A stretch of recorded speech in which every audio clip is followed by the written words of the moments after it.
Es un gusto recibirlos, a quienes están presentes en el aula, también a quienes nos ven y escuchan por las diferentes redes sociales de Indosoc y de CEFORT, en este evento que es un panel titulado La reforma de la Iglesia a la luz de las conclusiones del Sínodo sobre la sinodalidad. Es un tema pues, que se ha vuelto muy relevante para la Iglesia, particularmente con el pontificado del Papa Francisco, donde pues ha retomado una idea pues fresca que ya venía del Concilio Vaticano II, pues se hablaba en aquellos tiempos del ayornamiento eclesial y pues trataba pues de poner al día a la Iglesia, pero también de volver a las fuentes, de volver a los orígenes de una Iglesia comunión, como se hablaba en algunos espacios. En los últimos años se ha retomado esta idea. El Papa Francisco, sobre todo, pues ha tratado de remarcar pues, que la sinodalidad, y se señala en las conclusiones del sínodo sobre la sinodalidad, que bueno, implica una transformación misionera de la Iglesia para una Iglesia en salida. Y eso supone una conversión pastoral y ponerse en un movimiento donde la comunidad de discípulos pues tienen que ensayar o primerear, como nos ha dicho el Papa Francisco, de manera que se involucren, que acompañen, que fructifiquen y que festejen. En este cometido, pues se ha organizado un movimiento de consulta, de acompañamiento, de movimiento de la Iglesia, que podemos situarlo también en una larga onda que viene con el tema de la reforma de la Iglesia, que viene desde hace mucho tiempo y que es parte inherente del ser eclesial.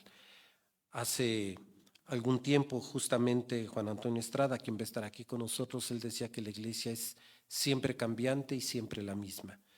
Siempre cambiante porque tiene que adaptarse a los signos de los tiempos, tiene que reconocer su pecado y tiene que cambiar, pero siempre la misma porque tiene que ser fiel a la vocación y a la misión que le dio origen. Entonces, bajo este marco es que vamos a tratar esta temática. Para esto nos acompaña Juan Antonio Estrada y Agenor Brighenti. Te voy a presentar a Agenor. No sé si se ve en la pantalla, Agenor.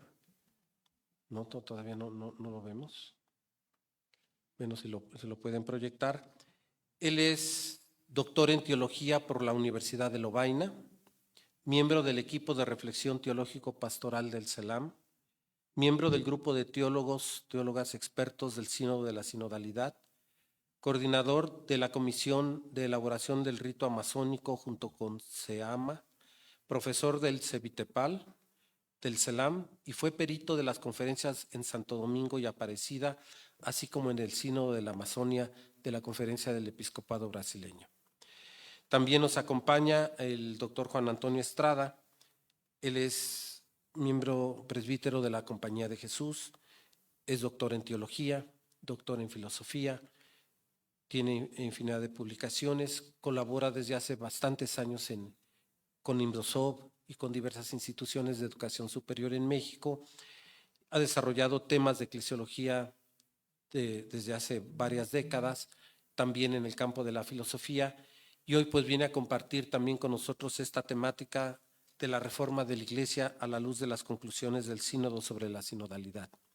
Entonces, en primer lugar, pues vamos a darle la palabra al doctor Agenor Brighenti en su participación, luego retomaremos algunas ideas para proseguir el momento que va a participar el doctor Estrada y enseguida pues abriremos un espacio de intercambio entre ellos y luego abriremos pues al público, tanto el que está aquí presente como el que está en las redes, para preguntas a los ponentes. Entonces, le damos un fuerte aplauso a nuestros ponentes. Y Agenor, muchísimas gracias por participar en este evento, es un honor y por favor, adelante. Está cerrado tu micrófono.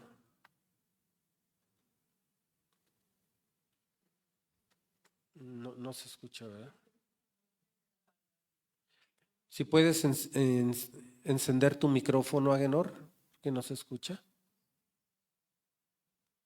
Perfecto. ¿Escucha ahora? Ahí está, ya se escucha. Bueno, então um saludo muito cordial a todos os participantes deste evento, os que estão presentes aí no Indosoc e a los que estão acompanhando remotamente desde suas casas. Mil gracias a José Legorreta por la invitación y es una alegría estar con ustedes de manera muy especial también con el Padre Antonio Estrada, que es nuestra biografía cotidiana, ¿no?, en América Latina desde hace muchas décadas, ¿no? Ele, como tantos outros teólogos espanhóis, são nossos interlocutores e nos han ayudado mucho en nuestra trayectoria eclesial en el continente. Bien, el sínodo de la sinodalidad que estamos viviendo hace 3 años, desde abajo, a partir de iglesias locales, se presentó como una oportunidad única para implementar la reforma del Vaticano II, como dijo José Legorreta hace poco, ¿no? Una reforma que quedó pendiente en muchos aspectos, dado el proceso de evolución eclesial que se instauró en la Iglesia en las 3 décadas que precedieron el actual pontificado. Las reformas del concilio se quedaron, ¿no?, a medio camino. Sin embargo, no solo el proceso de evolución eclesial no fue estancado, a pesar de los 10 años del pontificado reformador de Francisco, como el propio proceso del sínodo se va mostrando que son tantas las resistencias, las dificultades frente a los cambios que necesitamos hacer, que no debemos esperar mucho de este proceso sinodal, desafortunadamente, ¿no? El propio Papa Francisco, yo creo que va decepcionando bastante a todos, ¿no? A los conservadores por ser muy avanzada, un papa hereje, como lo llaman, ¿no?, y a los comprometidos con la renovación del concilio por no tener la valentía de dar pasos más consecuentes, una vez que las decisiones continúan pendientes del Papa. Vimos esto con relación al destino de la Amazonía.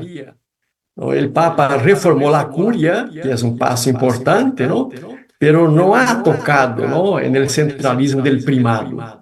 E, por lo tanto, la sinodalidad, ¿no?, se encuentra, yo creo, ¿no?, en un momento muy, muy delicado. Bueno, hablar de reforma de la Iglesia, ¿no?, ese es un clamor que viene de lejos, ¿no? Desde la primera hora del cristianismo, los santos padres ya hablaban de la necesidad de una iglesia siempre reformanda. Um ideário assumido explicitamente por el Concílio Vaticano II, de maneira particular em Unitatis Redintegratio número 6. Aí está explicitamente, não, esta tarefa, não, de uma igreja em contínua reforma. Então, a Câmara acostumava a subrayar, não, que a igreja necessita cambiar constantemente para ser sempre a mesma igreja, não, de Jesucristo, não? Y en el Vaticano II, los padres conciliares, acorriendo el programa de ayornamiento eclesial idealizado por Juan XXIII, llamaron la atención que la tradición progresa. Es un concepto importante, ¿no? Y en esta perspectiva, para Bruno Forte, tradición es la historia del Espíritu Santo en la historia del pueblo de Dios. El Papa Francisco usa la imagen de la tradición como un árbol que crece, ¿no? En el Vaticano II, el modo de ser iglesia de la cristiandad, ¿no?, fue superado, ¿no?, por el concilio. Y en su propuesta de vuelta a las fuentes bíblicas y patrísticas, y en fidelidad a ellas, buscó situar la iglesia, ¿no?, en el mundo moderno. Sin embargo, pasados los primeros años, ¿no?, de implementación de las reformas, sobre todo a partir de la década de 1980, no solo surgieron dificultades en la recepción del concilio, como también se levantaron voces cuestionando las reformas mismas del concilio. Determinados sectores de la Iglesia, en lugar de la vuelta a las fuentes bíblicas y patrísticas, pasaron a abogar por la vuelta al fundamento o a la tradición de siempre, es decir, a aquella de la cristiandad medieval. Y en este proceso de recepción del concilio hubo incluso un cisma en la iglesia. Reforma en la iglesia, ¿no? Vuelta a las fuentes, es un ideario muy antiguo.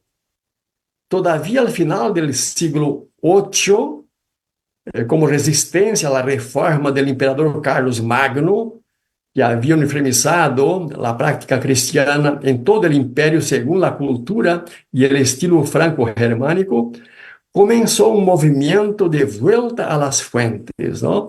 Ad rimini fontes. Poco después de la virada del milenio, irrumpió un movimiento de reforma por las órdenes mendicantes, con destaque, ¿no?, para los dominicos y franciscanos. Francisco va y reforma mi iglesia. Pero no hubo reforma en aquel entonces. En el siglo XVI, irrumpió un otro gran movimiento de reforma en la iglesia, que culminó con la reforma protestante y la contrarreforma de Trento. Y casi 500 años después, en la década de 1940, irrumpió un tercer gran movimiento de reforma, com os movimentos bíblico, teológico, ecumênico, catequético, movimento litúrgico, patrístico, de los padres obreros e de la Ação Católica, que culminaram esses movimentos todos no Vaticano II, o maior evento eclesial, sem dúvida, de los últimos 5 siglos de la Iglesia. Pero tampouco a reforma do Vaticano II foi implementada.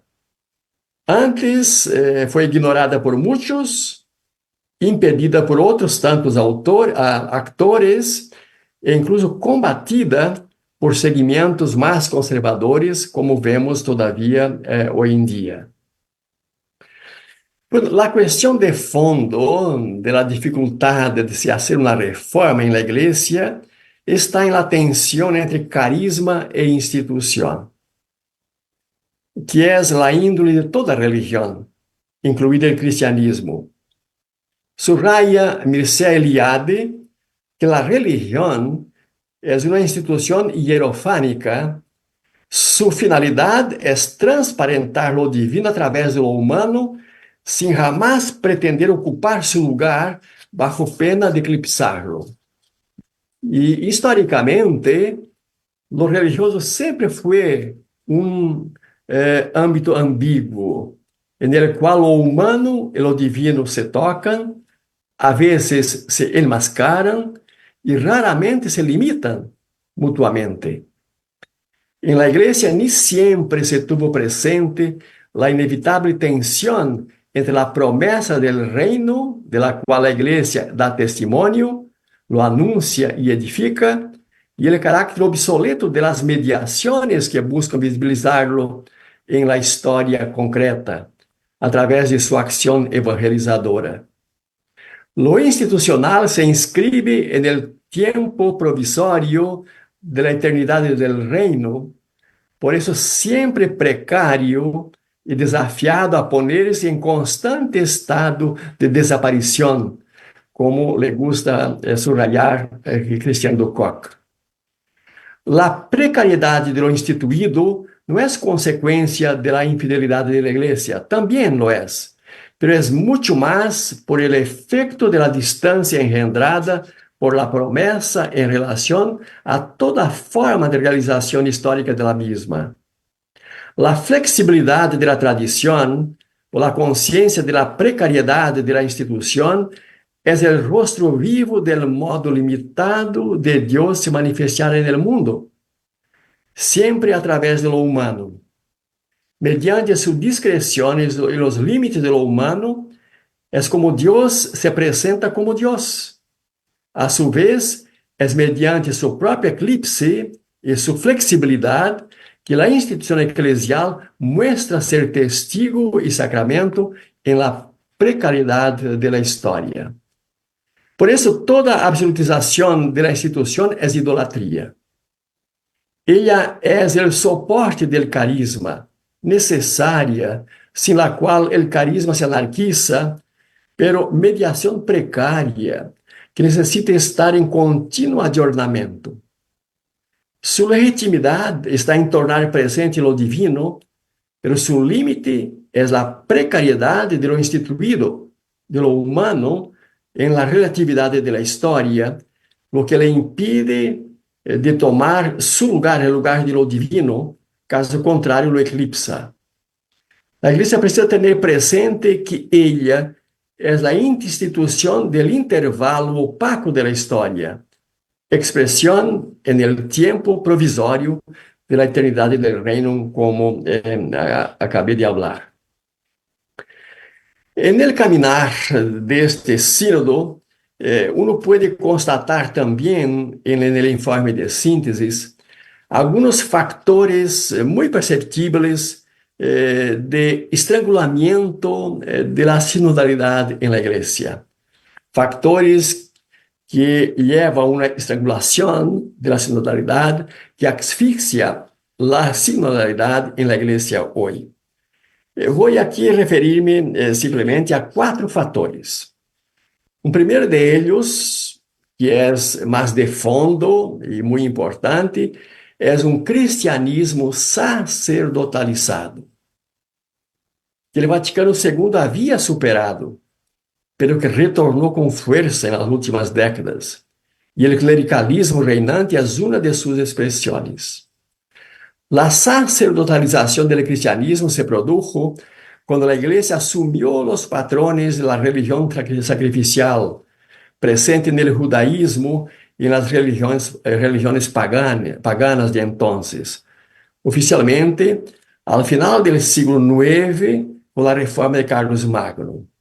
Se da el paso de la Iglesia doméstica a la Iglesia de los templos, con culto en los modos sacrificiales, en lugar del memorial de la Pascua de Jesús, en una cena aparece la celebración en forma de un sacrificio, en lugar de una asamblea toda ella sacerdotal, el sacrificio celebrado es por el sacerdote, el único celebrante, en lugar del presbítero aparece el sacerdote del altar.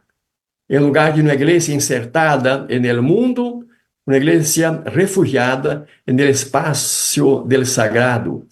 Y en lugar de una iglesia formada por todos los bautizados, un pueblo todo ele profético, régio y sacerdotal, el Triamone Ecclesiae, aparece una iglesia estructurada en el binomio clero-laicos.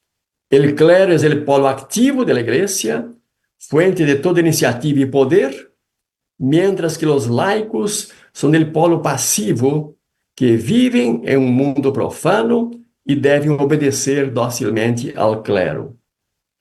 Para Jorge Costa Duarte, un jesuita chileno, se trata de una desviación tan profunda y grave que dice él, la versión sacerdotalizada del cristianismo se ha convertido en una expresión patológica del mismo. La iglesia se convierte en aquellos que tienen el poder sagrado, la jerarquía, el clero, los sacerdotes en el espacio de lo sagrado. Segundo punto de estrangulamento de la sinodalidad, que es decorriente de este cristianismo sacerdotalizado. Una iglesia jerárquica piramidal. Es una de las patologías de un cristianismo sacerdotalizado.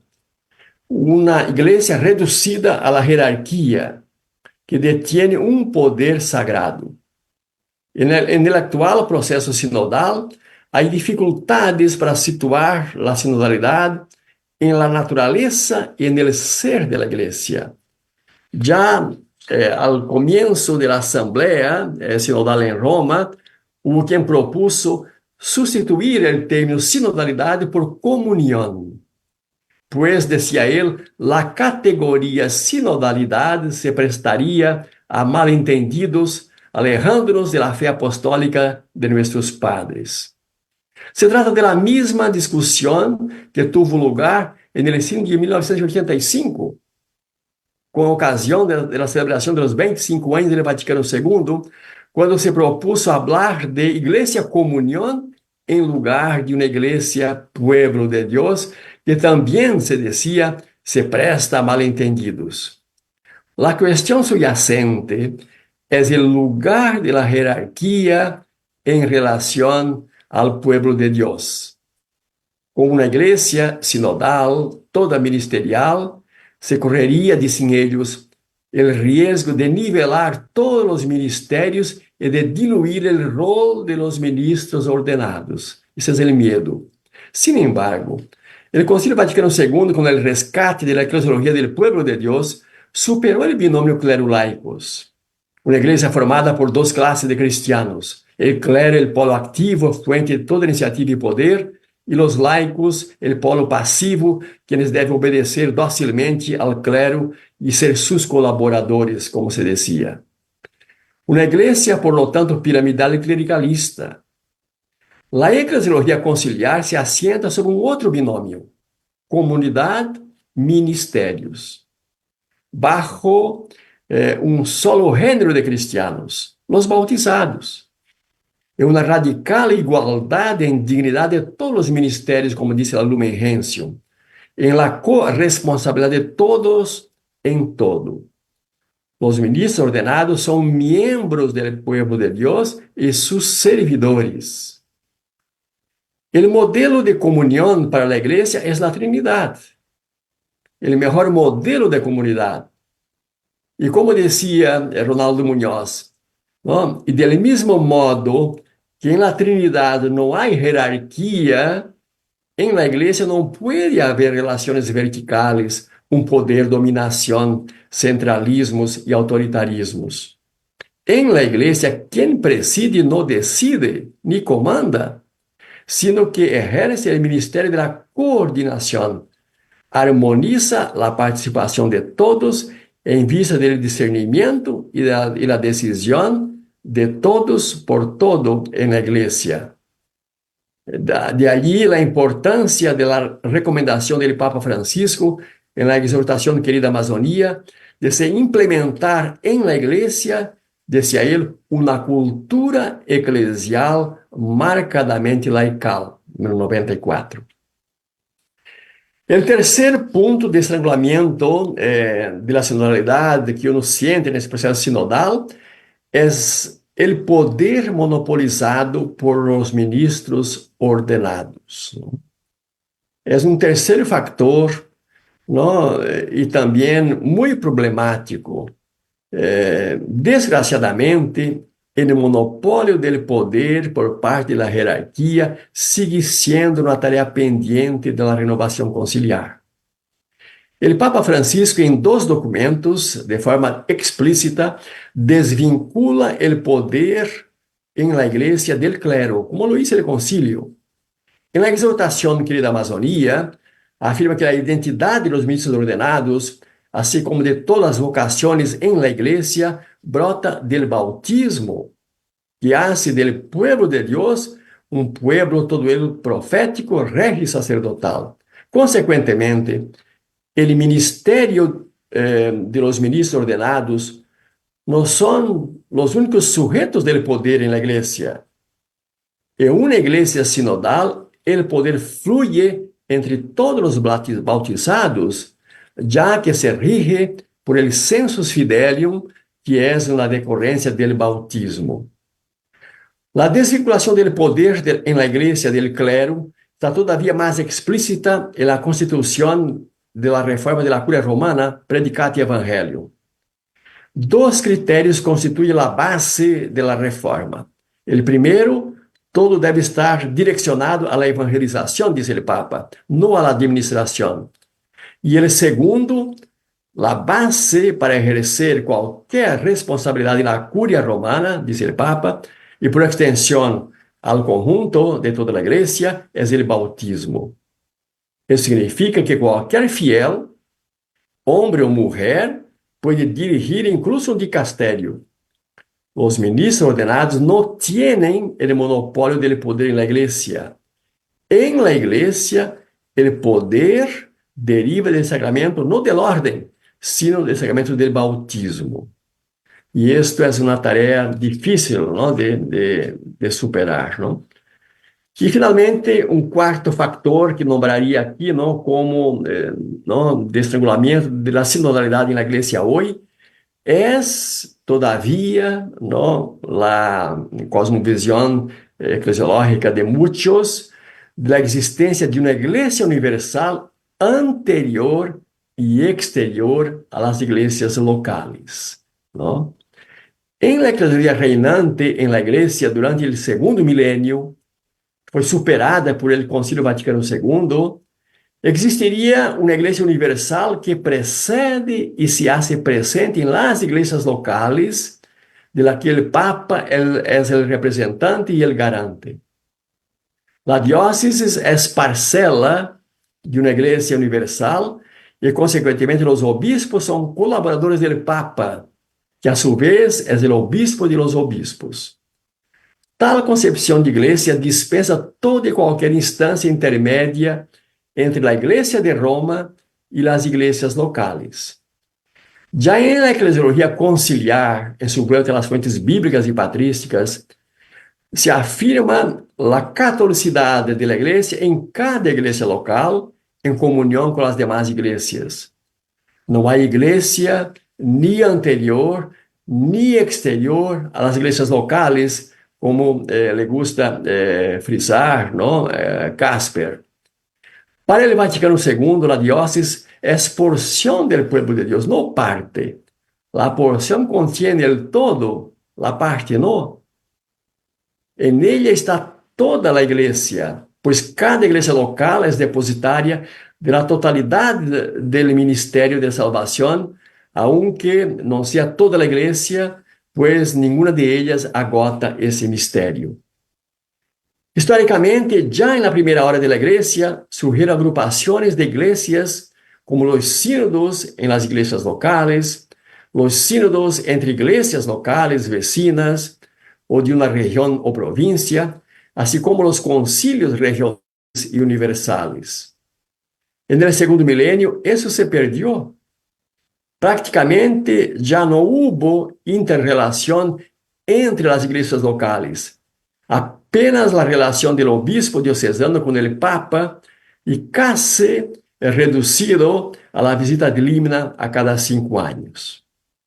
No século XIX, com o surgimento dos estados nacionais, nasceram as conferências episcopais nacionais, pero agrupamentos solo de obispos.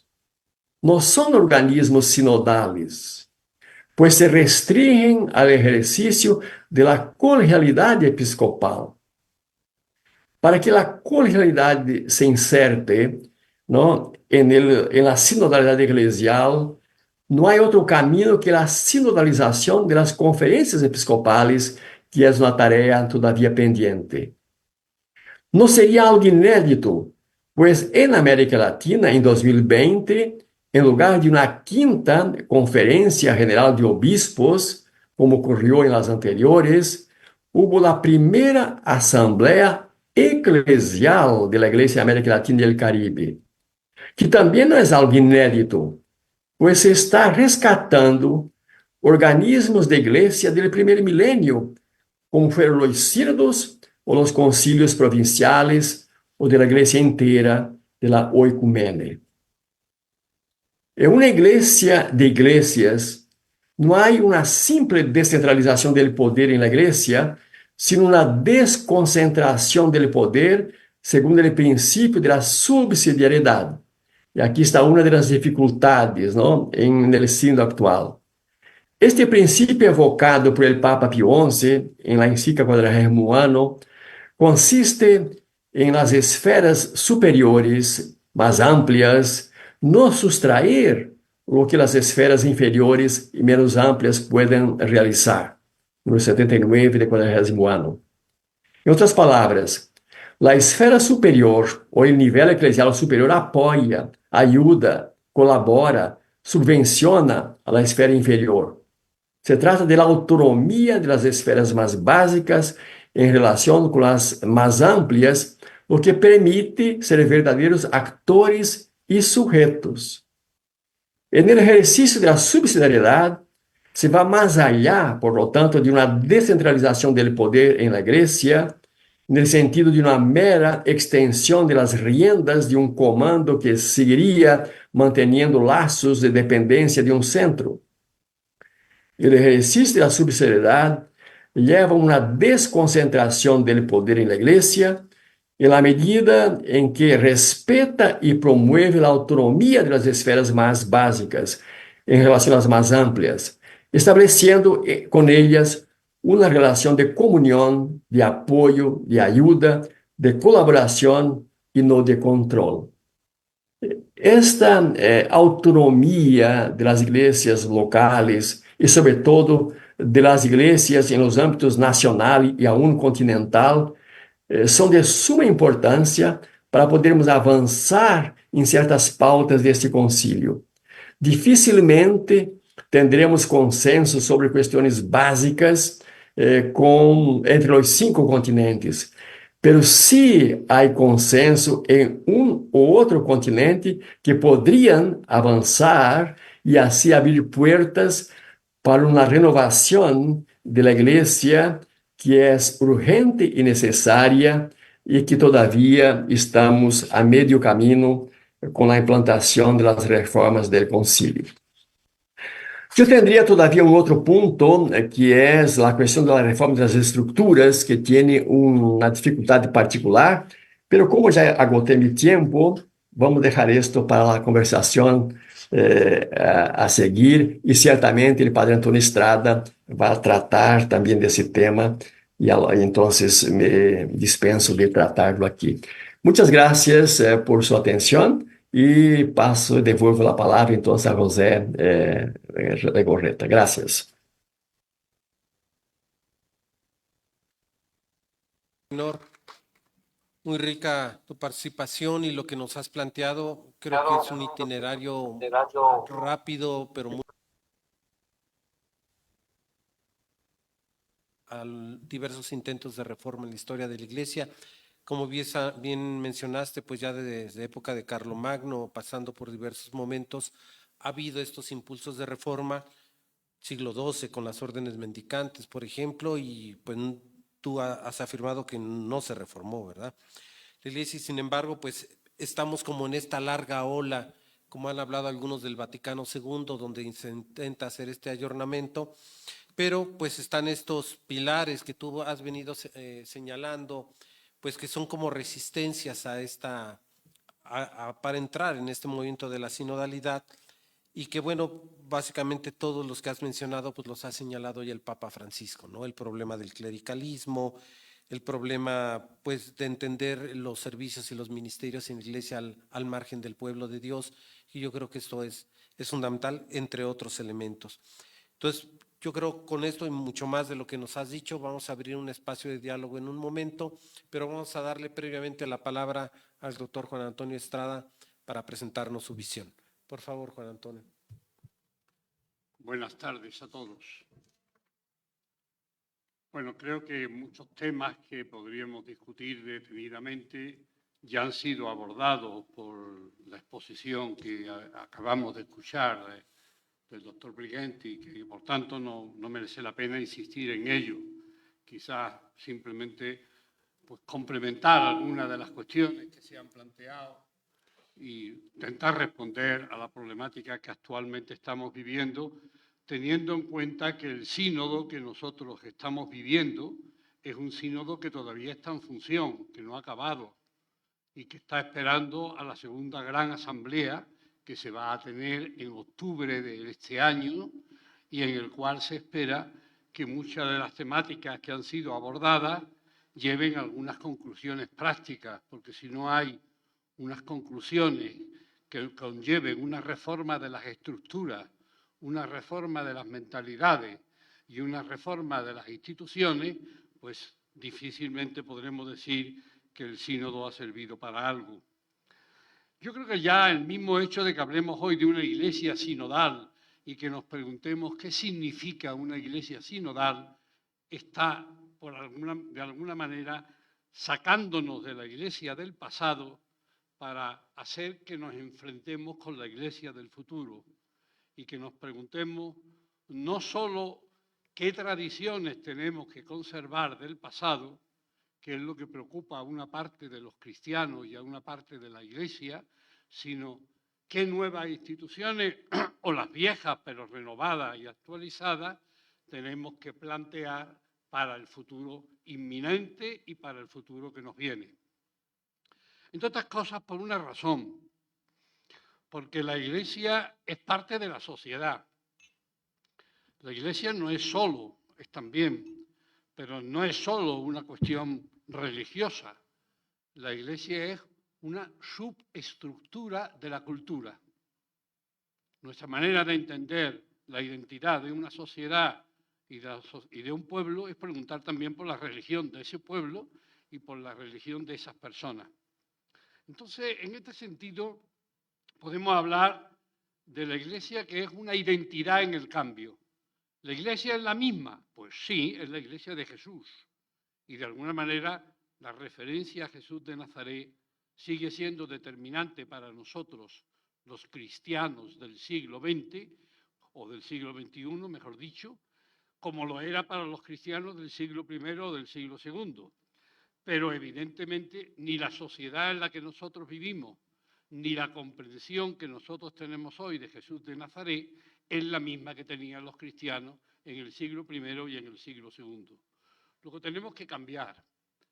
Recuerden ustedes que el problema del Concilio Vaticano II, cuando se le ocurrió convocarlo al Papa Juan XXIII, no lo olvidemos, con la sorpresa y la oposición de una gran parte de la Iglesia, que no quería un nuevo concilio y que decía que si el Papa era infalible y podía proclamar nuevos dogmas, no hacía falta un concilio, como si los dogmas fueran solo algo que sirviera para los concilios y que los concilios no tuvieran que preocuparse de otras cosas que no fueran los dogmas.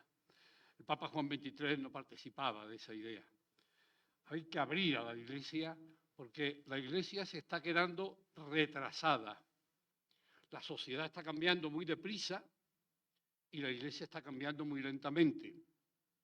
A veces se ha dicho como una alabanza, pero se puede interpretar también como una objeción y como una dificultad, que la Iglesia piensa en siglos, pero los cambios que se están produciendo en el ser humano y que se están produciendo en la sociedad no son cambios que duran siglos, sino que son cambios que casi podríamos decir que cada pocos años ya se están produciendo modificaciones, están habiendo nuevas alternativas y se están creando nuevos problemas, nuevos retos y nuevas posibilidades. Por tanto, una Iglesia que mire al futuro y no tanto una Iglesia que está muy preocupada de conservar el pasado. Recuerden ustedes que esto además lo tenían muy claro algunos teólogos que luego no han sido precisamente teólogos que hayan potenciado mucho el concilio después del concilio mismo. Me acuerdo, por ejemplo, aquel libro famoso del entonces joven teólogo y abierto teólogo que se llamaba Ratzinger, que escribió un libro en la década de los años 60 que se titulaba Introducción al Cristianismo.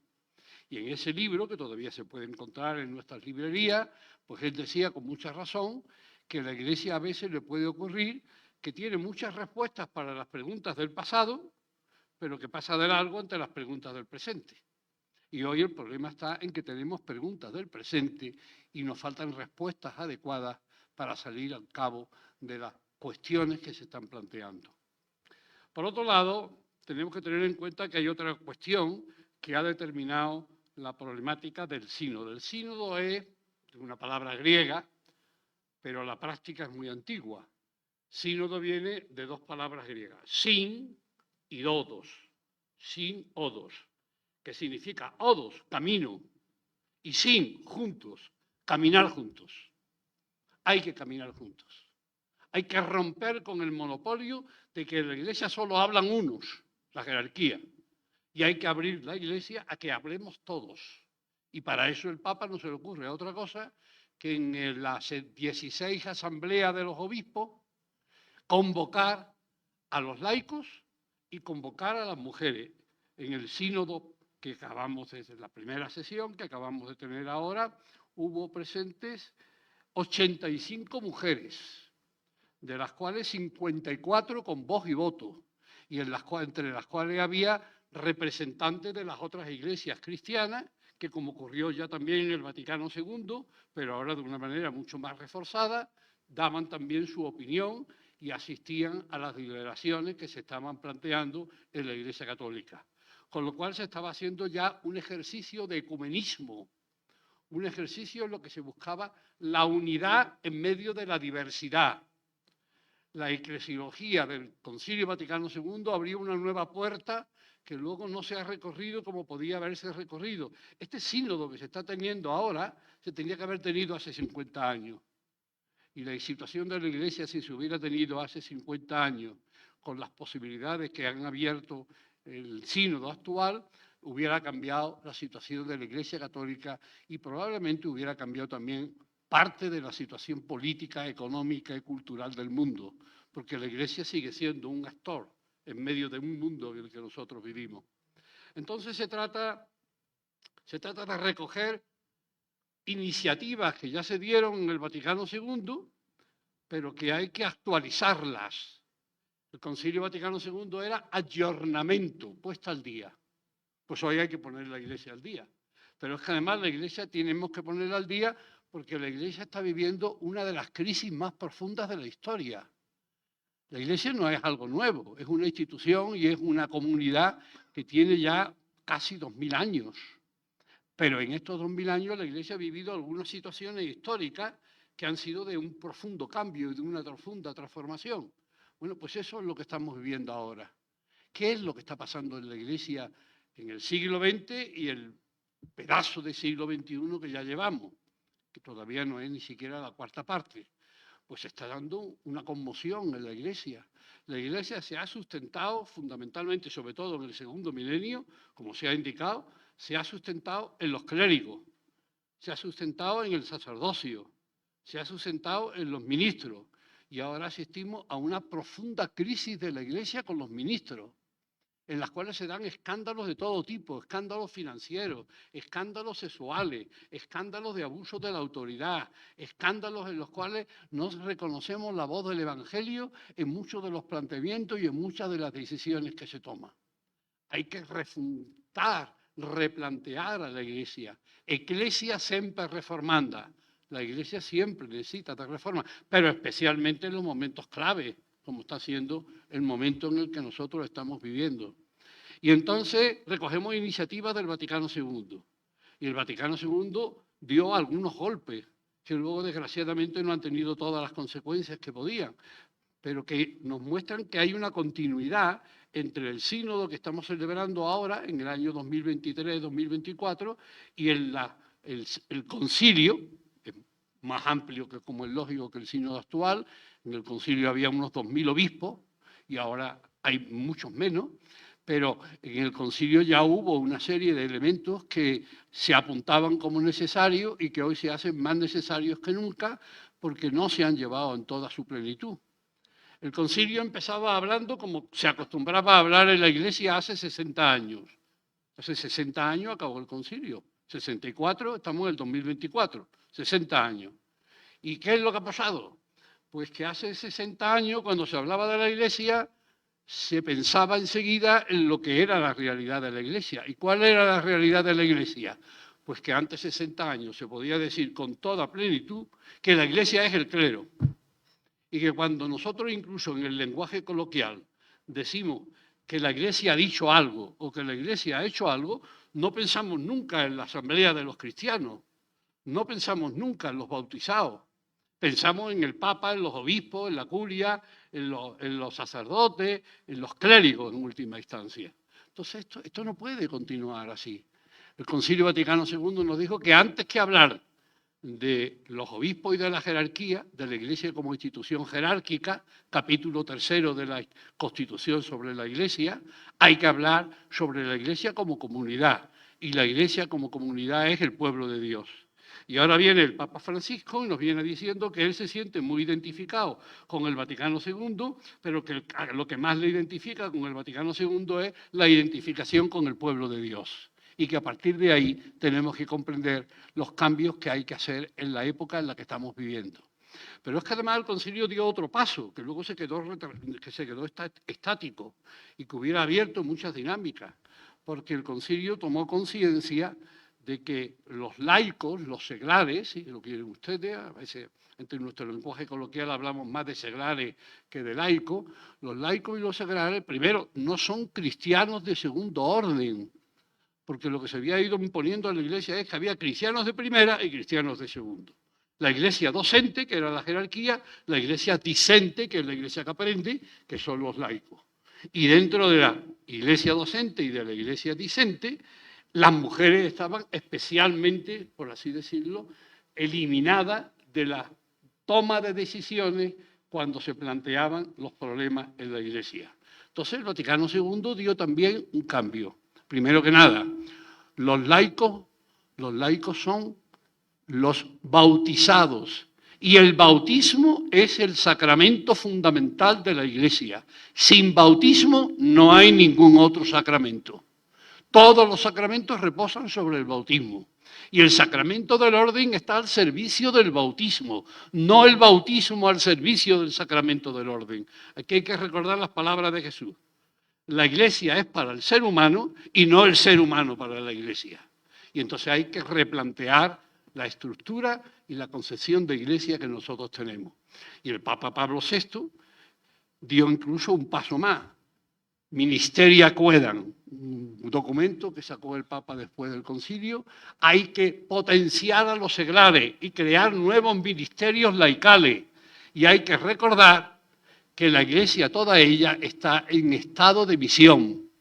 Y cuando la Iglesia está en estado de misión, no se trata solo, Concilio Vaticano II, situación actual, no se trata solo de que por así decirlo, los seglares colaboren con la misión de la Iglesia, que es la misión de los obispos y que es la misión de los ministros, sino que es que los misioneros de la Iglesia son los bautizados.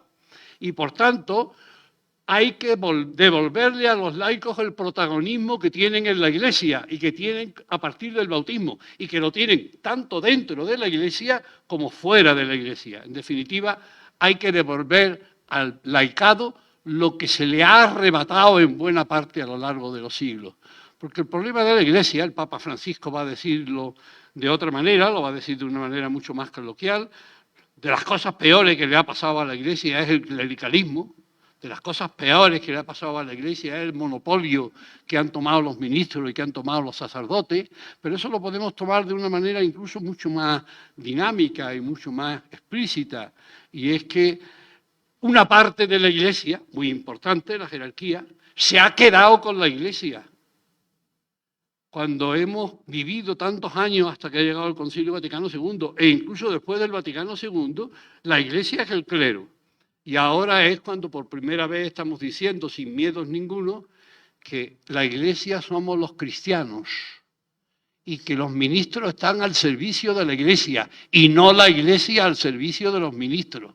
Y que la Iglesia no son los ministros, la Iglesia no es el Papa es el que preside la Iglesia de Roma, que a su vez es la que preside la comunión de las iglesias. Pero una cosa es que toda iglesia necesita que haya autoridades y otra cosa es que las autoridades sustituyan al pueblo al que representan y al pueblo al que tienen que dirigir. Hay que renovar a la iglesia, hay que volver a los laicos, hay que transformar las estructuras eclesiales, hay que abrir la iglesia. La iglesia no tiene solamente una constitución, siempre hablamos de la Lumen Gentium. Y es verdad que la Lumen Gentium, constitución sobre la iglesia, es básica.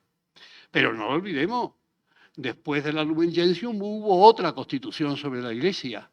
La iglesia en el mundo de hoy, Gaudium et Spes, que empieza con estas palabras que nos están indicando una nueva dinámica. Los gozos, los problemas, las alegrías y las esperanzas de la humanidad son también los gozos, las esperanzas y las dinámicas que conceden y que de alguna manera afectan a los cristianos. Es decir, si lo quieren ustedes de otra manera, la fe no es una fe sola que se centra en los problemas eclesiales y que se centra en las cuestiones religiosas. La fe se centra en la salvación del ser humano. Y la salvación del ser humano tiene una dimensión política, tiene una dimensión económica, tiene una dimensión cultural. Y la iglesia está al servicio del pueblo y está al servicio de la humanidad. Y por tanto, los problemas de la humanidad son los problemas de la Iglesia. Y ya empezamos a hablar de la doctrina social de la Iglesia como un elemento integrante de la fe, y empezamos a hablar de que hay que hablar de fe y justicia, y empezamos a recibir un mensaje que fundamentalmente las viejas cristiandades europeas las recibimos de las menos viejas, pero también ya bastante viejas cristiandades americanas, en las cuales se nos habla de que la Iglesia son comunidades de base, porque hay que construir la Iglesia desde abajo, no desde arriba. El Papa Francisco lo va a expresar de otra manera.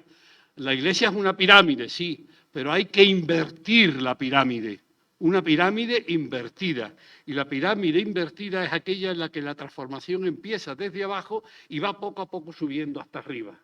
Y por tanto, lo primero que tenemos que hacer es cambiar la base del pueblo de Dios, cambiar las parroquias, cambiar las comunidades de los fieles, cambiar las asambleas laicales, cambiar los movimientos, cambiar la espiritualidad. Vivimos en un mundo en el que la Iglesia ha ido perdiendo cada vez más relevancia, porque ha ido también perdiendo cada vez más relevancia la espiritualidad, los valores humanos y los valores cristianos. Y lo primero que tenemos que hacer es intentar recobrar esos valores cristianos y esos valores humanos que son absolutamente determinantes para el futuro de la humanidad y que son absolutamente determinantes para el futuro de la Iglesia, e intentar, por así decirlo, entrar en una nueva dinámica de petición a Dios, de discernimiento de las estructuras y de los signos de los tiempos, e ir viendo qué es lo que Dios nos pide a los cristianos en el mundo que hoy se está construyendo. Porque el mundo que hoy se está construyendo es un mundo diferente del mundo que todavía estamos viviendo, aunque ya empezamos a ver atisbos de la nueva sociedad que se está viniendo, de la revolución inmensa que está a punto de producirse en el mundo de la tecnología y en el mundo del saber científico y del saber técnico, y de la misma manera que los que somos más viejos asistimos con sorpresa a las novedades que se han introducido desde la segunda mitad del siglo pasado. Yo me acuerdo perfectamente de la década de los años 50, en la que por primera vez vi la televisión y conocí que había otra manera de asomarme al mundo de lo digital, y asistí al teléfono que ahora todos llevamos como celular, y asistí a la Internet. Yo he ido viendo toda una serie de invenciones que han cambiado el mundo, pero es que ya están en marcha las nuevas invenciones, y se nos hablan de la inteligencia artificial, y se nos habla de que ahora vamos a tener superordenadores, y que ahora vamos a tener un mundo técnico, y a ese mundo técnico tenemos que darle un sentido. Tenemos que marcarle unas pautas. La revolución científico-técnica da más poder al ser humano y vamos a tener más posibilidades de hacer cosas, pero la revolución, que significa tener más poder, la podemos emplear para el bien y la podemos emplear para el mal.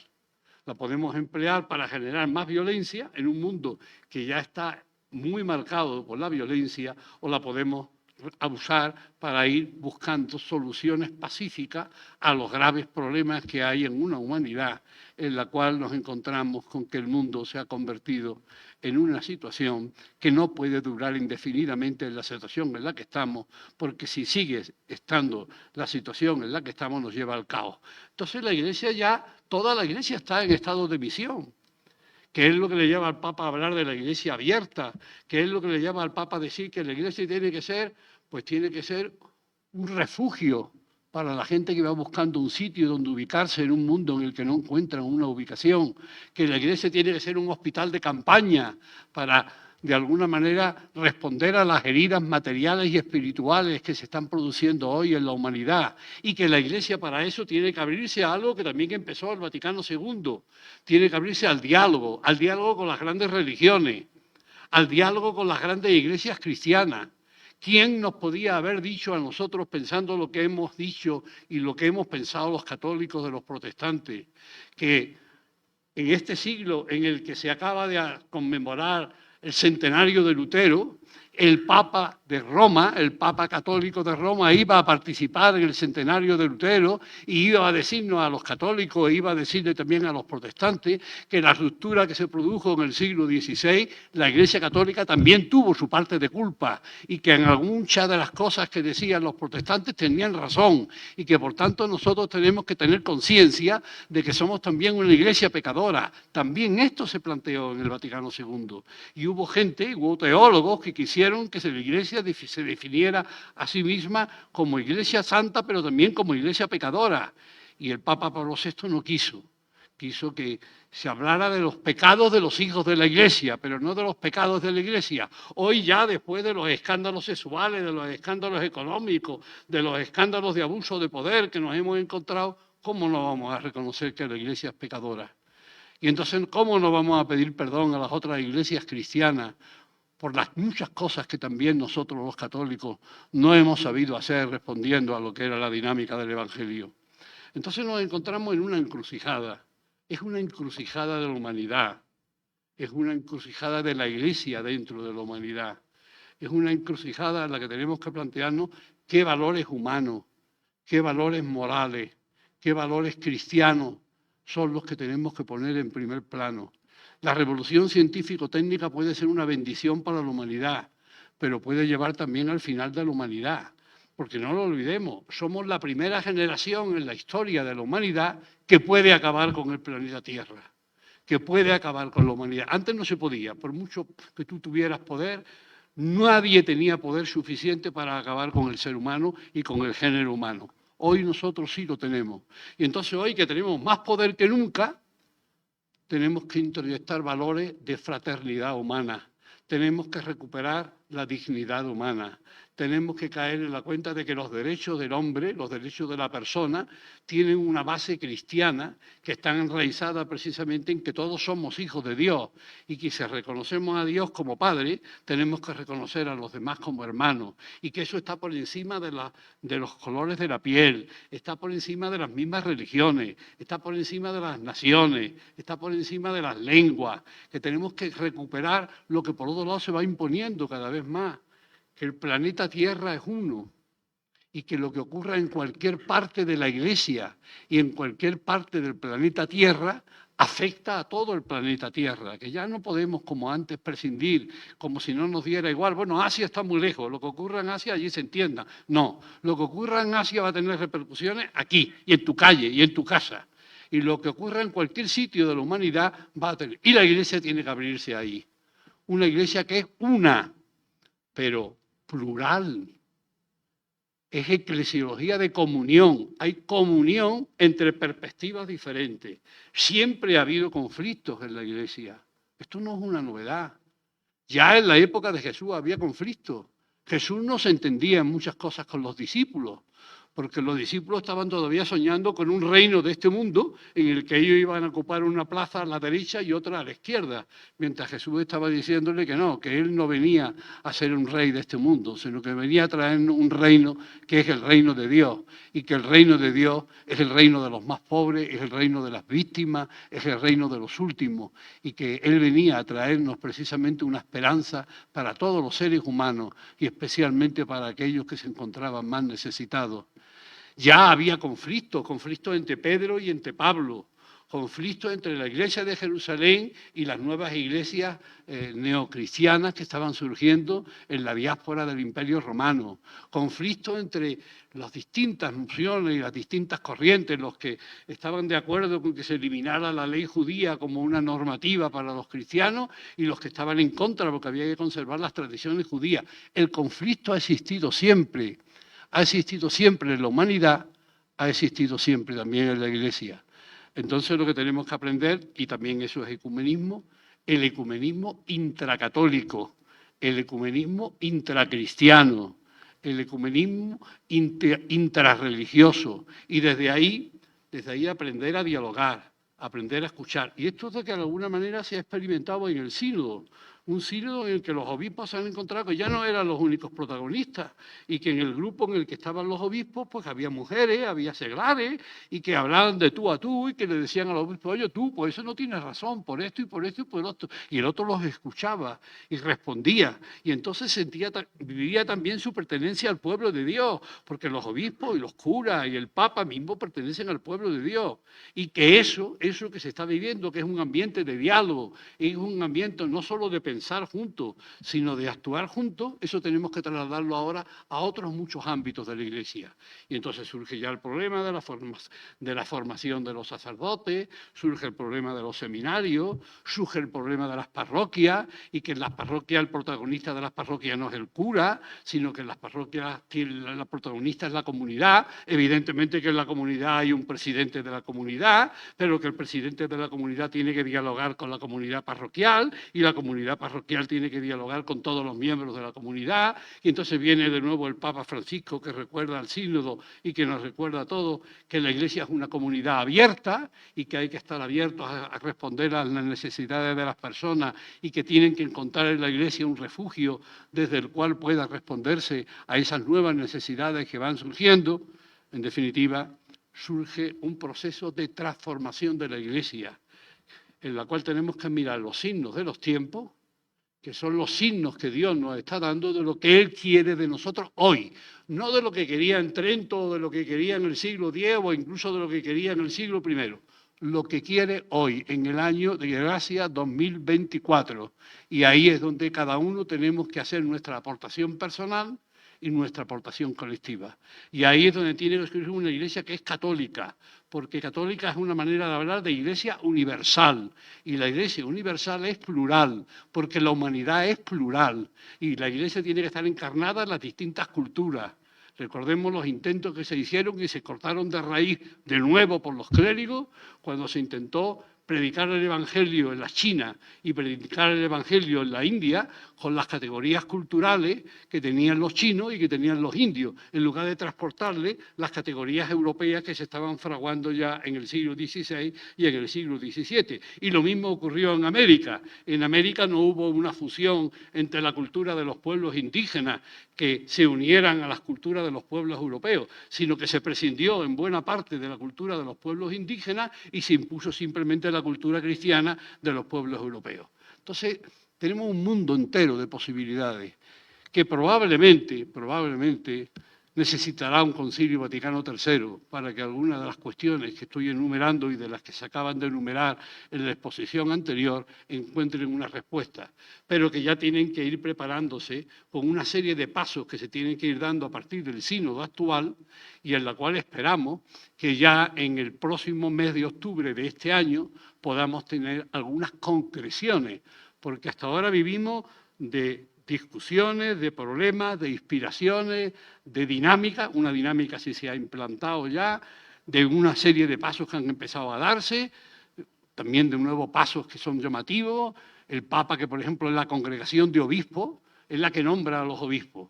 Y uno de los problemas que tenemos es que muchos de los obispos que se han nombrado durante el pontificado del Papa actual pues podrían haber nombrado exactamente igual en los papados anteriores, porque siguen siendo igualmente de tradicionalistas y de conservadores que lo que eran en los papados anteriores. Entonces tenemos que ir cambiando todo esto. Esto no se cambia de la noche a la mañana, es una transformación gigantesca. Y las otras iglesias, como pasó en Trento y como han pasado en los momentos importantes, las otras iglesias nos están mirando también, las iglesias cristianas, pero ya no para enfrentarse con nosotros, sino para decirle que nos ayude, que las ayudemos a ellas también a encontrarse con el Evangelio y que ellas también quieren ayudarnos a que nosotros nos encontremos con el Evangelio y que por tanto nosotros podamos vivir cambios, que sean cambios que dejen una iglesia más evangélica y una iglesia más universal a las generaciones jóvenes que vienen detrás de nosotros, que no van a vivir ni en la sociedad en la que nosotros vivimos, ni en la iglesia en la que nosotros estamos, pero que ya, de alguna manera, tenemos que ir poniendo las bases de lo que ellos van a vivir y de lo que ellos se van a encontrar.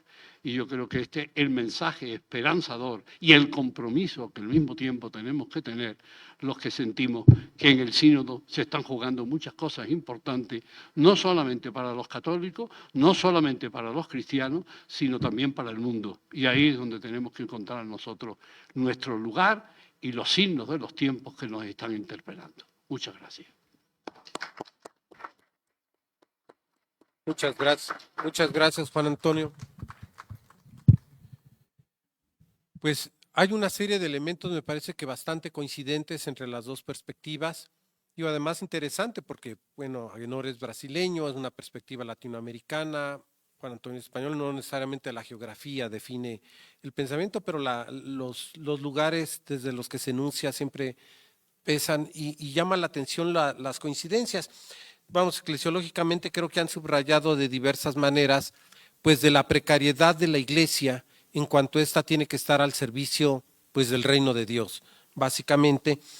Y decía algo Juan Antonio ahora al último de su participación, decía palabras más, palabras menos, pues que estamos en una etapa de transición en donde pues habría como que discernir qué nos llevamos para la iglesia del futuro de lo que hemos heredado y de qué nos distanciamos. O sea, de qué te queremos tomar distancia y hacia dónde nos queremos dirigir. De diversas maneras, tanto Agenor como Juan Antonio lo han planteado, y de lo que nos tenemos que alejar.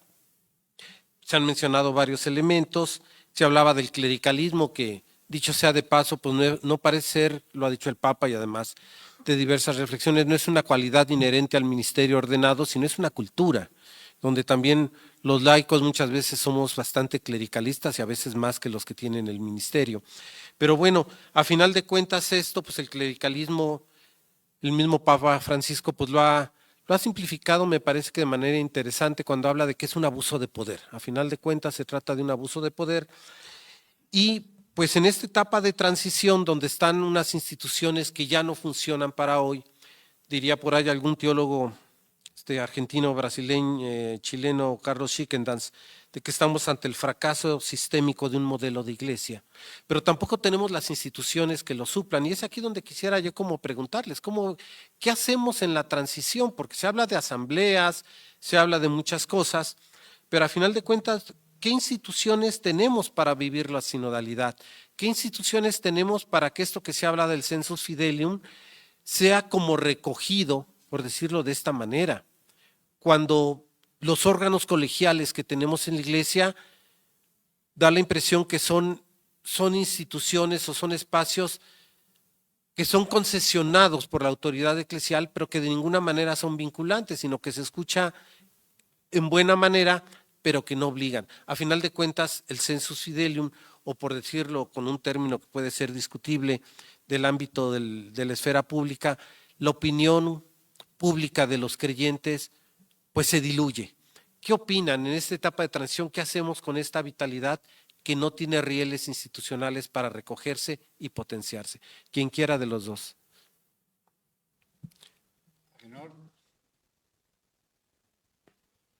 Agenor, te ceden la palabra. Prefiero que a Estrada puede comenzar.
fieles, tienen que empezar en todo eso que en buena parte ustedes han sido protagonistas, porque muchas de las cosas que están marcando hoy la necesidad de este replanteamiento han venido de América y han venido de América a Europa. Nosotros hemos recibido las comunidades de base y luego ya las hemos inventado también nosotros. Nosotros hemos recibido la atención al Espíritu Santo en una iglesia que, como dijo una vez Pablo VI, el Espíritu Santo es el Dios olvidado de la teología católica, y aquí se ha puesto el Espíritu Santo en primer plano. Aquí se ha puesto en primer plano que la Iglesia no es solo religión, sino que la Iglesia también lucha por la justicia, defensa de los derechos humanos. Todo esto que hoy para nosotros es el pan nuestro de cada día, pero que hace 60, 70, 80 años no era ni mucho menos el pan de cada día. Entonces, a partir de ahí, de la misma manera que hemos ido poco a poco aprendiendo a hacer una transición cultural, política y económica, hay que ir aprendiendo también a hacer eso a nivel de Iglesia y a nivel, por así decirlo, de los laicos y de las asociaciones distintas que existen en el pueblo de Dios. Sí, en este sentido, Agenor, yo no sé, desde tu experiencia en Brasil y en lo que tú has participado, si tú percibes que esta dinámica de la que nos menciona Juan Antonio se está dando, o sea, más allá de estos cambios desde arriba y estructurales que algunos insisten, si hay estos movimientos desde adentro y desde abajo de la iglesia. No sé, ¿qué nos pudieras tú comentar al respecto? Bueno, sin duda, ¿no? Los procesos, ellos dependen mucho del tiempo y de los lugares también, ¿no? Y en la iglesia, como también a menudo en la sociedad, ¿no? Lo nuevo no solamente viene desde abajo, como muchas veces viene también de las periferias. Y, y podemos constatar, ¿no? Que es una iglesia, ¿no? Que a menudo aparece más que todo como hegemónica, autoritaria, piramidal. En las periferias de esta iglesia hay mucha cosa aconteciendo, muchas veces con iniciativas ¿no? Sin mucho apoyo institucional, que sin embargo ¿no? Se va avanzando y se va viviendo una fe ¿no? Más compatible con las exigencias de nuestro tiempo y en el espíritu ¿no? De la iglesia misma, que deve continuamente ¿no? Continuar originándose. El cristianismo no es ¿no? una propuesta acabada, definida, sino que es un camino, y este camino se hace ¿no? Caminando. ¿no?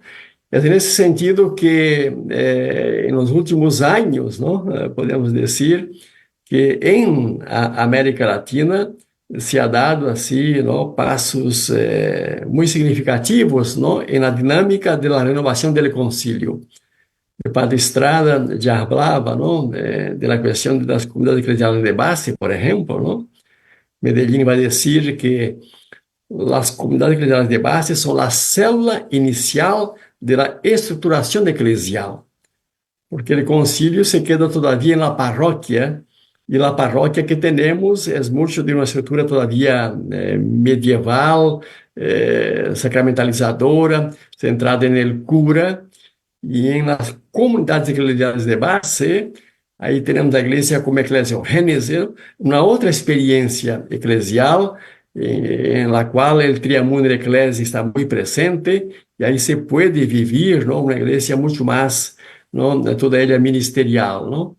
El informe sinal del sínodo habla que en estas comunidades, ¿no? Ahí se vive mucho más intensamente ¿no? La experiencia de sinodalidad, ¿no? Porque allí ¿no? La corresponsabilidad, el discernimiento comunitario, ¿no? El ejercicio común ¿no? Del servicio a los demás ¿no? Posibilita ¿no? Una experiencia nueva. ¿no? En América Latina también, ¿no? En los últimos tiempos, hemos también experimentado nuevos organismos eclesiales más sinodales, ¿no? Y el Sínodo de la Amazonía fue una experiencia importante, ¿no? Para nosotros en América Latina. Es un sínodo en el cual el Papa Francisco aplicó la Episcopalis Communio, que es una reforma del sínodo, haciendo el paso de un sínodo de obispos a un sínodo de la Iglesia, con la participación del pueblo de Dios, ¿no? Y ahora, en este sínodo, ya con poder también de voto, ¿no? Los laicos y las laicas, ¿no? Y esto pasó por el sínodo de la Amazonía, evidentemente, ¿no? Esa experiencia que fue tan exitosa, ¿no?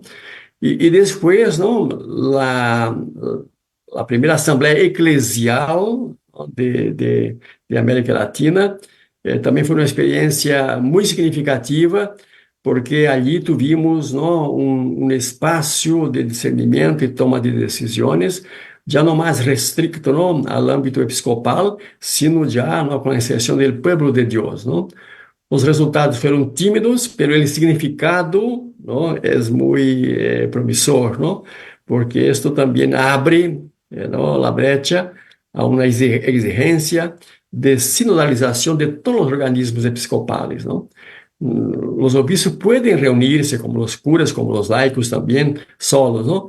Mas não quando se trata de discernir e tomar decisões para o conjunto da igreja. Se vamos não, ter aí discernimento e decisões para o conjunto da igreja, estes organismos têm que ser não, sinodais, não pode ser meramente episcopales ou clericales. Não? E são ensaios não, que se fazem, que se hizo desde a América Latina e que é não, uma contribuição não, que se dá desde uma experiência de todo um pueblo não, que vai levando adelante não, essa reforma do concílio en los últimos tiempos de manera así más complicada, ¿no? Pero hay seguimientos, ¿no? Que siguen esa línea, en esa perspectiva, con mucha determinación, resiliencia, ¿no? Y los frutos van apareciendo desde abajo, desde la periferia, a veces experiencias pequeñas, pero significativamente, ¿no? Importantes, capaces también de emitir una luz, ¿no? Y de ser camino para otros ámbitos y otras esferas eclesiales también.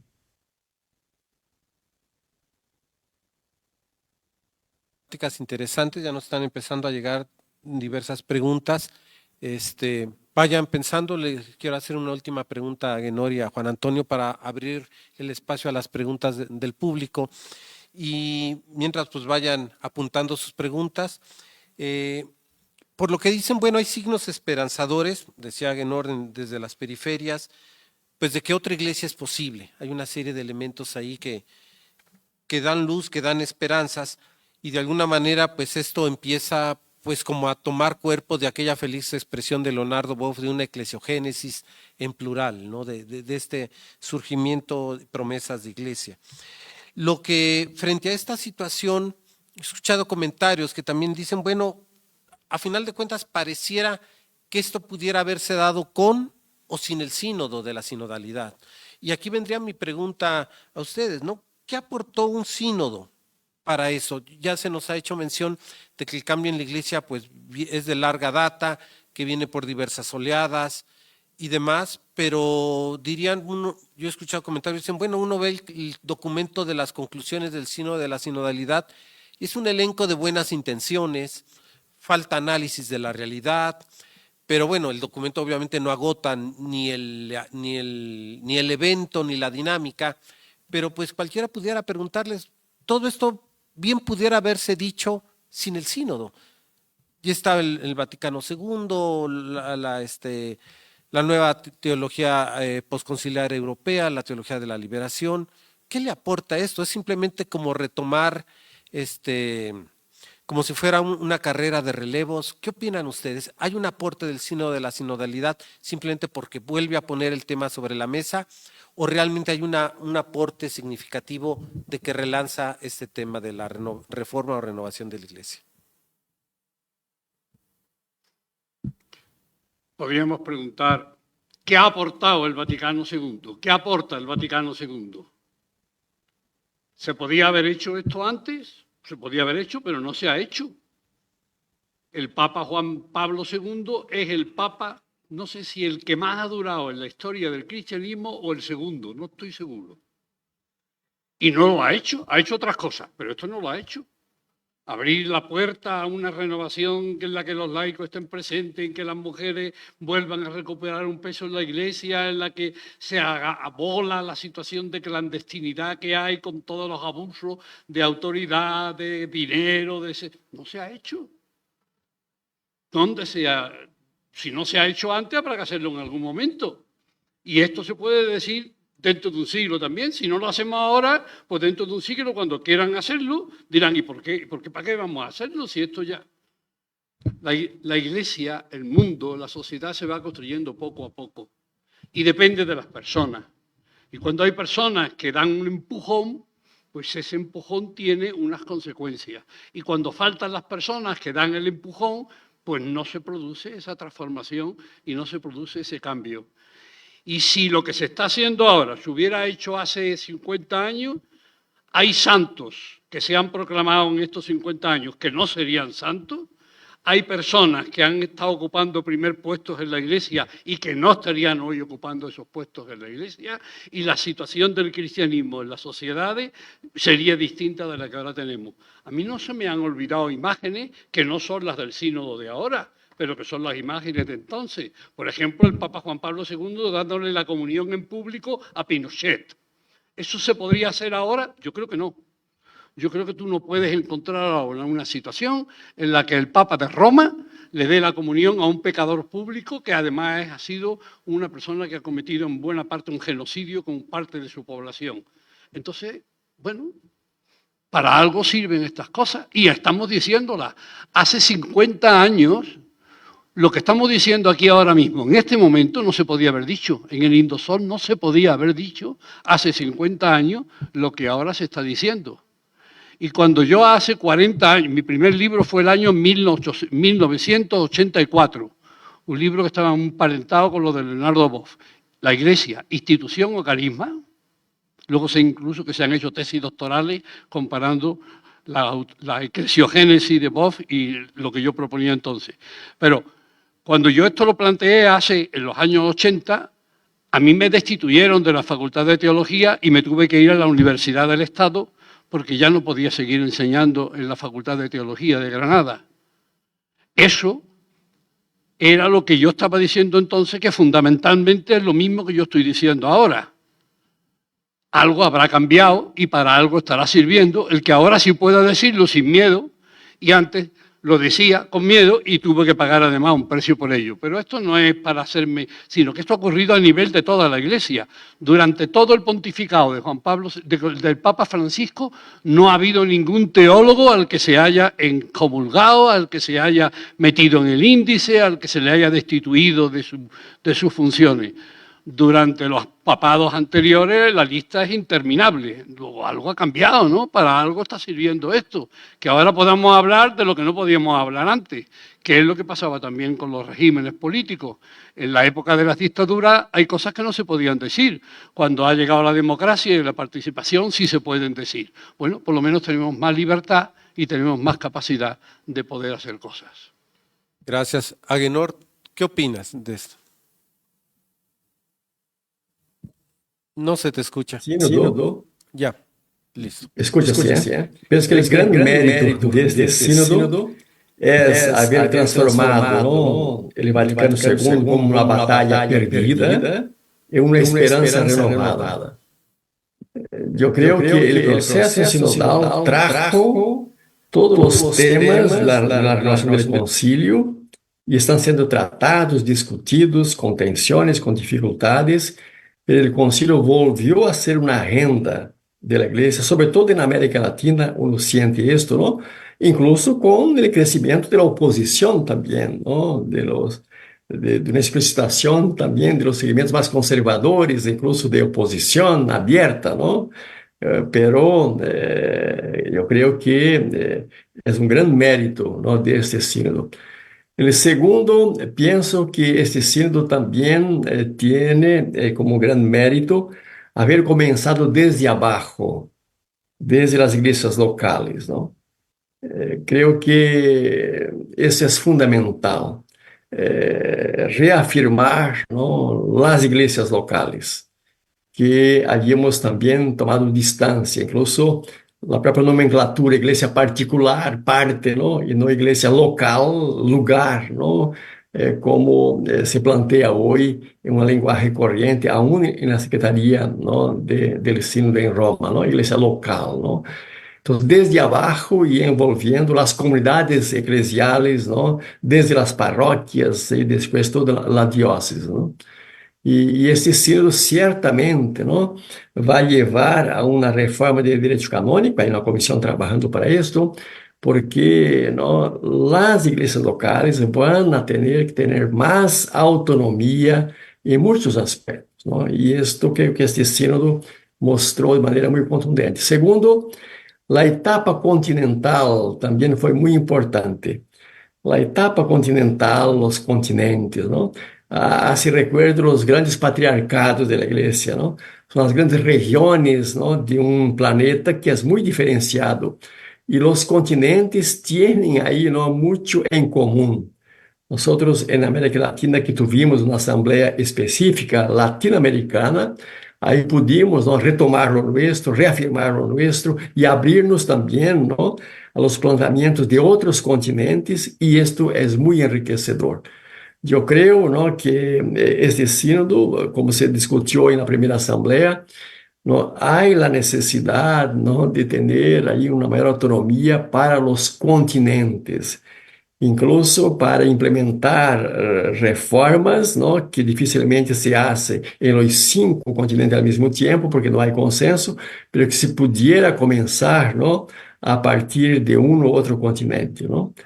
E finalmente eu nombraria, não, um grande mérito desse sínodo foi haver hecho, não, ele passo del sínodo dos obispos a um sínodo de la igreja como um todo.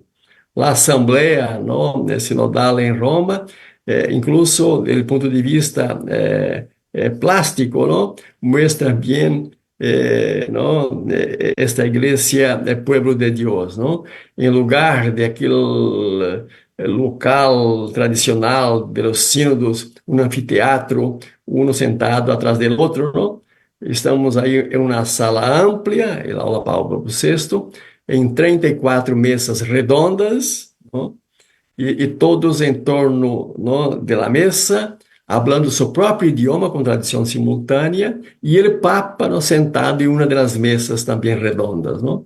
Eu creio que aí mostra, ¿no? Já do ponto de vista também, ¿no? Estético, o que tem que ser a igreja, ¿no? Uma igreja de todos, ¿no? E que a colegialidade episcopal seja insertada na sinodalidade eclesial, ¿no? Porque um dos grandes problemas que temos é justamente, ¿no? Como insertar, ¿no? Os ministros ordenados como membros do pueblo de Deus, como servidores do pueblo de Deus, e isto sem quitar-lhes seu rol e sua autoridade e seu ministério específico, não? Pero que não é, não, de precedência, não? É de serviço, não? Então, eu creio que estes aspectos, ele sínodo já nos hizo experimentar, não? E viver, não? Agora, como disse o padre Estrada, não? Esta assembleia que vai vir agora em outubro, não? Esta vai ser uma assembleia não? Em que se vai ter que tomar decisões, não? E mais consequentes, não? Não podemos quedar-nos aí, não? E apontar as realidades, os problemas, os desafios, há que dar passos concretos. E é aí que as dificuldades, não, se apresentam. No informe de síntese, quando há questões a profundizar, não? Ali estão os impasses, as divergências, não? As diferenças, não? E os continentes são muito diferentes, é incrível, não? Não puderia pensar que pudiéramos ter muito mais afinidade, não? América Latina com a Europa, não? Há mais afinidades, não? Mas quando miramos para a África, para a Ásia, Oceania, as distâncias, não, são muito grandes, do ponto de vista cultural, do ponto de vista também, não, teológico, não, é incrível, não, como todavia estamos lejos, não, de poder sintonizar, não, em torno a pautas comuns, não. Basta ver agora, não, esse documento sobre a possibilidade de bendecir, não, parejas em situação irregular, não? que no es bendecir la pareja, es bendecir las personas, las dos personas, ¿no? Y todavía en una bendición no litúrgica y sin, ¿no? Bendecir la unión y como, ¿no? Hubo continente entero, ¿no? Que los obispos decían, mira, aquí nosotros no podemos, ¿no? Hacer esto, ¿no? Entonces, creo que va a ser necesario, ¿no? Que se tome también la decisión de desconcentrar el poder en la iglesia, ¿no? Que los continentes, como especie de patriarcados, ¿no? Pudieran también tener más autonomía para poder dar sus pasos.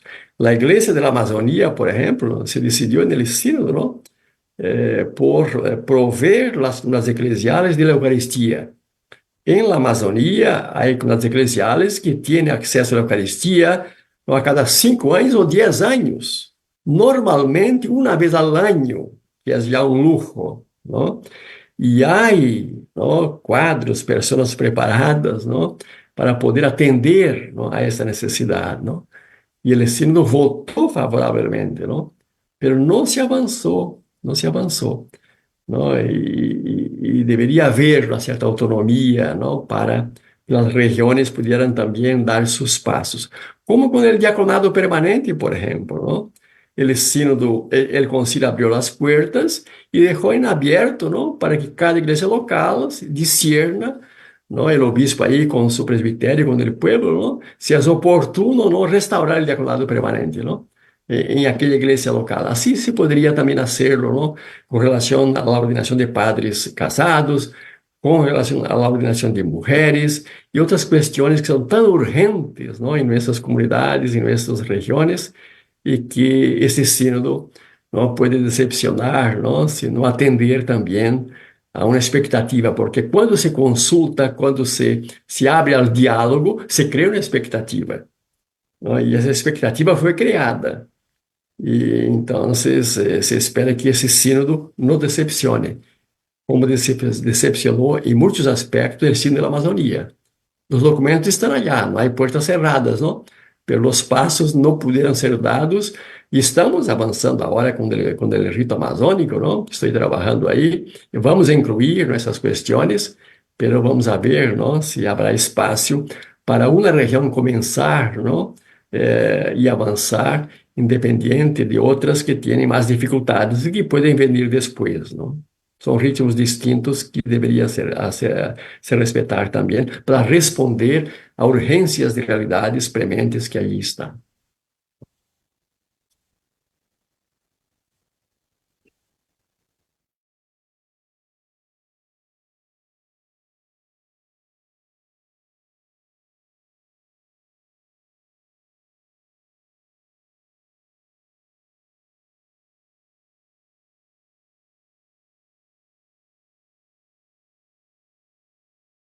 Y a Juan Antonio. Bueno, pues el que una mujer haya sido designada como la que pudiera suplir al Papa en el sínodo, nos está escribiendo, creo que es un signo de esos esperanzadores de los que nos estaban hablando Juan Antonio y Agenor.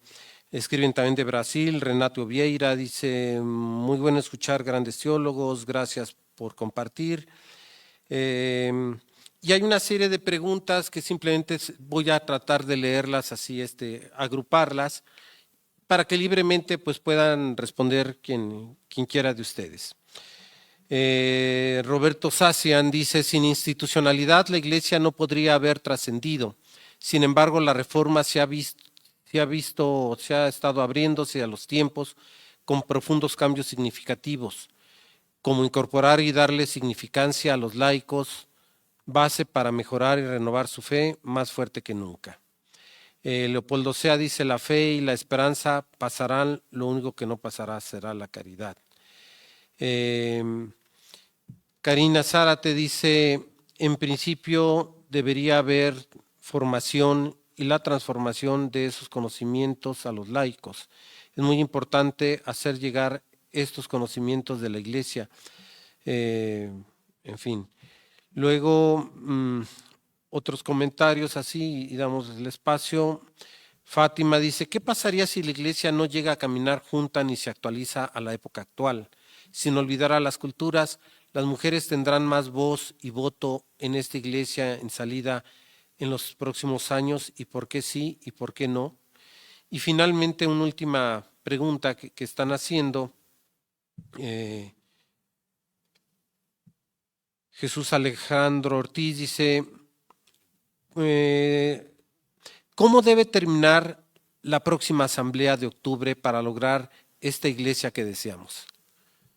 No sé si alguna de estas provocaciones en las preguntas... Sí, entre las cosas por responder, porque todo esto es un mundo de preguntas y un mundo de posibilidades de hablar de ello.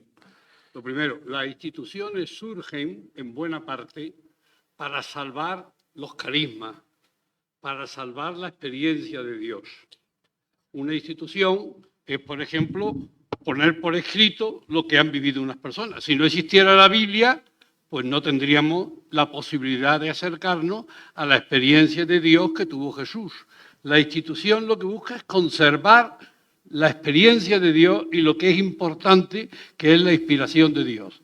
Pero atención, las instituciones están al servicio de los carismas y pueden convertirse en las que sofoquen a los carismas y las que ahoguen a los carismas. Entonces sí que tener mucho cuidado.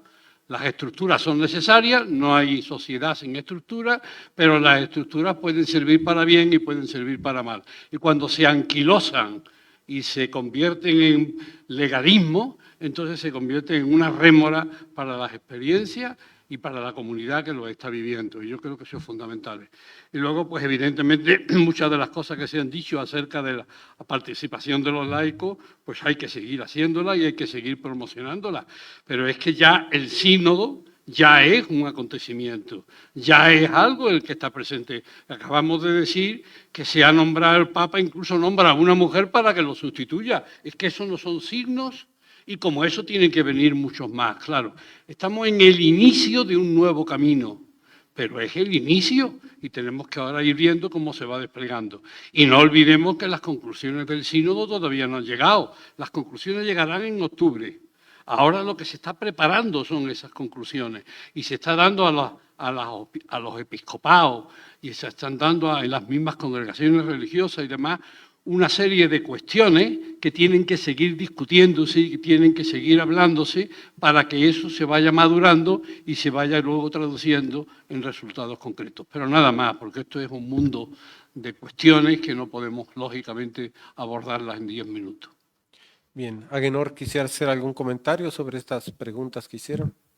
No, que este sínodo não quiso ser um evento, não, com fecha para começar e para terminar. Ele quis, sobretudo, desencadenar um processo não, desde abaixo, não, e que não tem fecha para terminar. E, por lo tanto, a Assembleia de Outubro não é o término do processo. Não? A partir de outubro, ele vuelve, não, desde onde partiu, que são as igrejas locais. E é ali, não, e a partir de ali, deve acontecer uma igreja sinodal, não? Começando, não, por exercício de organismos de comunhão que propiciem a participação, o discernimento e a decisão de todos os bautizados, não? E nesse sentido, não, certamente, não, como este informe já recorre, há a grande demanda, não, porque para que as assembleias e os conselhos de pastoral não sejam optativos, não, em las comunidades eclesiais, sino obrigatórios, né? E certamente o código, não, vai obrigar, não, porque no código atual, por exemplo, não, aún a nível diocesano, não, o conselho econômico, não, é obrigatório, pero o conselho pastoral é optativo. Increíble esto, ¿no? Y ciertamente, ¿no?, estos organismos de comunión, ¿no?, van a ser entonces reglamentados como algo así, ¿no?, como mediaciones necesarias, ¿no?, para la participación de todos. Y en esta participación, para que tengamos, ¿no?, comunidades sujeto de la iglesia, evidentemente que os laicos, não, tiene todo el derecho de tener acceso al saber, ¿no? Al conocimiento. ¿No? No tendremos laicos adultos emancipados si ellos continúan privados del conocimiento y del saber, ¿no? En la iglesia. Quien monopoliza el saber, monopoliza el poder. E é muito esperançador ver, não, como temos cada vez mais laicos e laicas, não, também buscando formação, capacitação, não, porque é quando o laicado, não, tem acesso a esse conhecimento que pode dialogar de igual para igual, não, e ter aí uma relação mais horizontal, não, com aqueles com quem historicamente, não, mantiveram o poder, que são os clérigos, não. E aí, ¿no? Quando hablamos entonces del laicado, ¿no? Aqui temos que ter uma atenção muito especial, ¿no? Para as mulheres, porque Padre Antônio ha hablado, ¿no? Si los laicos, ¿no? Son a veces cristianos de segunda categoria, as mulheres são de terceira, ¿no? E, sin embargo, são ellas as mais comprometidas em las bases eclesiales, as que têm aí a maior parte dos serviços, das iniciativas e também das responsabilidades, não? E sin embargo, não, na hora de tomar decisões, são os homens que lo hacen, e de maneira especial os clérigos, não? Então, também ministérios de forma equitativa entre homens e mulheres, não? A questão da mulher na igreja, que às vezes se discute como uma questão de gênero, como se houvesse uma incompatibilidade, não, pelo hecho de ser mulher para exercer esse e aquele ministério. Cada vez mais vamos tomando consciência, e no sínodo também vai aparecendo, não, que é uma questão mais cultural, não, que de gênero, que é uma questão teológica, não? E em lo cultural, não, aí temos que também tentar, não, superar certos prejuízos, não, e sobretudo uma mentalidade patriarcalista, machista, não, que todavia está na igreja. E na Aparecida se falava disso, não? A necessidade de superar, ¿no? En la iglesia el patriarcalismo, el machismo, ¿no? Que es presente na sociedade e também na igreja. E na igreja, como disse o informe de síntese, muitas vezes isso é algo institucional, institucionalizado, não? Isso é escandaloso, não? Não podemos continuar discriminando, não, as mulheres em pleno século XXI, não? É um grande contratestemunho que a igreja dá do próprio evangelho, sem dúvida. Llegando muchos comentarios, felicitaciones, pero vamos a abrir un espacio aquí para preguntas de quienes están presentes. El tiempo nos apremia, entonces les pedía que quienes pregunten algo sea de manera breve, directa, para que dé tiempo a que quienes nos acompañan puedan responder. Si abrimos 2, 3 participaciones, sobre todo, pues sería bueno alguna pregunta que tengan en concreto, por favor, una vez acá, y si no, pues pasamos a las que están en línea para cerrar. Si dices tu nombre y la pregunta, por favor. Pregunta, el título de la conferencia habla sobre las conclusiones del sínodo, la sinodalidad, pero por lo que he escuchado no hubo conclusiones, o se van a dar apenas ahora en octubre. Ya, muy bien. ¿Alguna otra?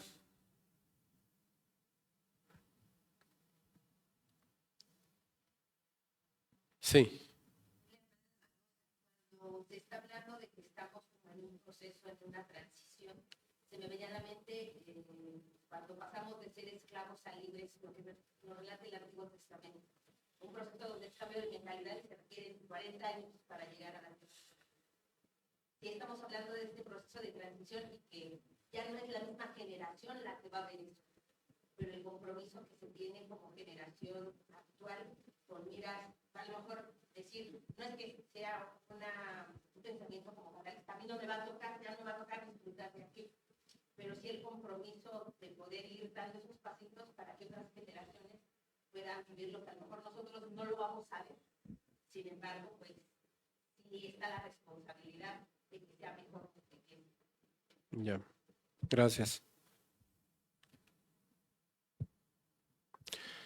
Bueno, pues hay dos preguntas, digo, para que nos escuchen, no sé, Agenor, se me hace que no escuchaste. Una de ellas dice que si el tema del panel era sobre las conclusiones sobre el sínodo de la sinodalidad, pero pues se ha dicho que esto no ha concluido, pues entonces, ¿cuándo o cómo esperamos las conclusiones del sínodo? Esa es una. Y la otra, hermana, si nos puedes resumir, no sé si era comentario o era pregunta. Comentario, ¿verdad? Bien, pues, no sé sobre esto en directo. Muy rápido, porque ya se ha echado el tiempo encima. Yo digo que Moisés, si recuerdan ustedes la Biblia, se murió viendo la tierra prometida de lejos, pero él no podía entrar. Está en las manos de Dios quiénes podremos ver la tierra prometida, si es que la podemos ver, y quiénes entrarán. Por lo menos, si vamos viendo las pistas sobre las cuales se va construyendo un nuevo modelo de iglesia más evangélica, pues todos ya de alguna manera hemos empezado a vivir la tierra prometida. Y no solamente nos hemos quedado mirándola, sino que podemos decir que hemos empezado a gozar de ella. Y luego lo segundo, si ustedes recuerdan, el Concilio Vaticano II duró no un año como va a durar este sínodo, duró varios años. Y las conclusiones tuvo que esperar hasta el final del sínodo, pero ya en cada etapa del sínodo se iban perfilando una serie de temáticas, una serie de conclusiones, una serie de documentos. Aquí ya se han ido seleccionando una serie de asuntos que son los que aparecen más importantes, que son los que estamos discutiendo y que son los que de alguna manera tienen que llevar a concreciones en el conclusión final, que es la del octubre del año que viene. Pero como esto es un proceso, el proceso no se ha parado y, por tanto, lo que no podemos pedir en medio del proceso es los resultados del final del proceso.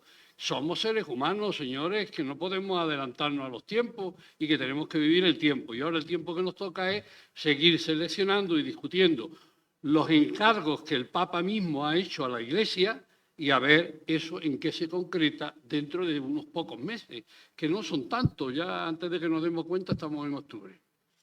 Bien, pues muchas gracias. Siguen llegando comentarios. Dice Rosana Esquef, definitivamente hay que vivir la experiencia de las pequeñas comunidades para resignificar nuestro rol, compromiso de bautizados, aprendiendo a participar, dialogar y extender nuestra carpa para acoger a todos.